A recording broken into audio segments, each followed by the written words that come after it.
Samantha and Lustro mula sa Grade A, Beethoven. Ngayon, may tatanungin lang sa inyo. Naranasan niyo na bang matakot sa isang sitwasyon?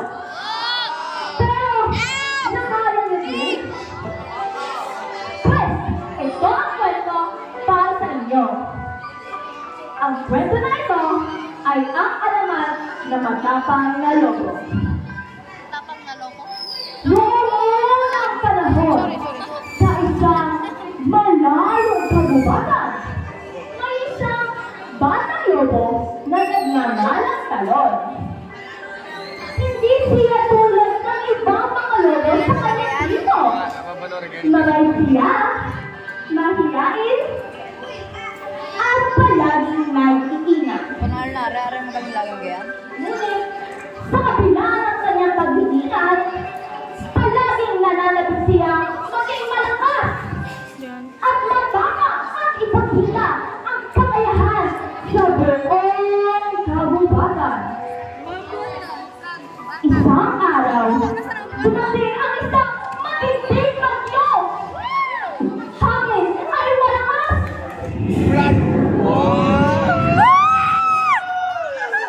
Ang ulan ay malakas. At maraming hayop ng kagubatan ay naligaw o natakot.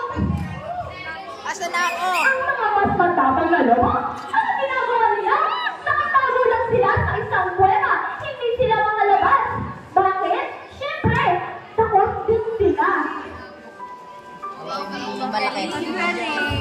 Ngunit, naramdaman ni Talon na may dapat siyang gawin. Hindi ko kaya kubayaan ang ina. Buwan niya, Manulungkot si Ailey. kailangan kong tulungan sila.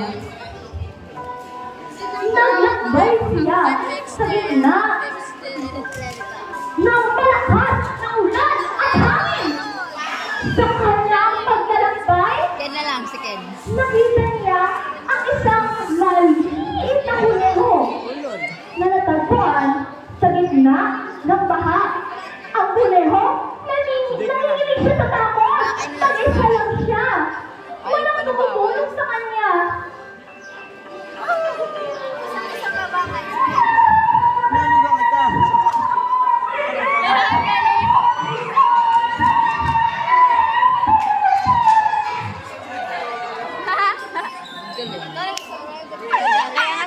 Nakita agad ito ni Talon at pinuntahan.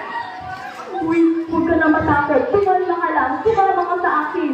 Tutulungan kita makaligtas at makapagta ulit sa iyong pamilya. Ginamit ni Talon ang kanyang talino at lakas para gabagana ang kuneho. Sa kanila, paglalakad, nakasalusan nila ang maraming hayop na naligaw. Isang uwak, isang pagok, at isang kambing. Sa bawat hakbang, pinapaalala ni Talon sa kanila na huwag matakot at laksan nila ang loob nila. Uy, sumama kayo sa amin? Kawawa naman kayo. Pagkatapos ng ilang oras ng paglalakbay, nakarating sila sa ligtas na lugar sa kagubatan.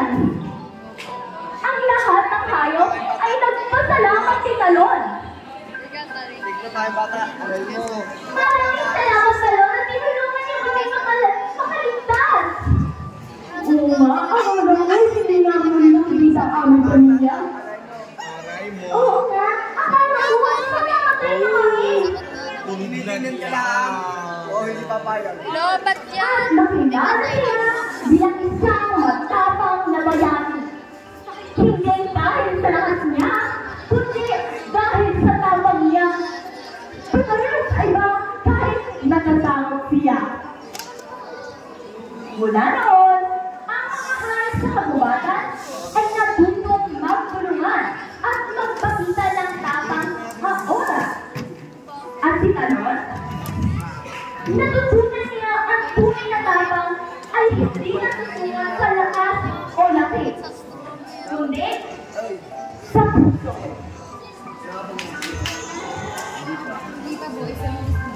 At sa kakayahang harapin ang takot para sa ikabubuti ng iba. Aral, ang tunay na tapang ay nasa puso, sa malasakit sa kapwa, at sa kakayahang tumingin ng tama kahit natatakot. Maraming salamat po sa inyong pakikinig.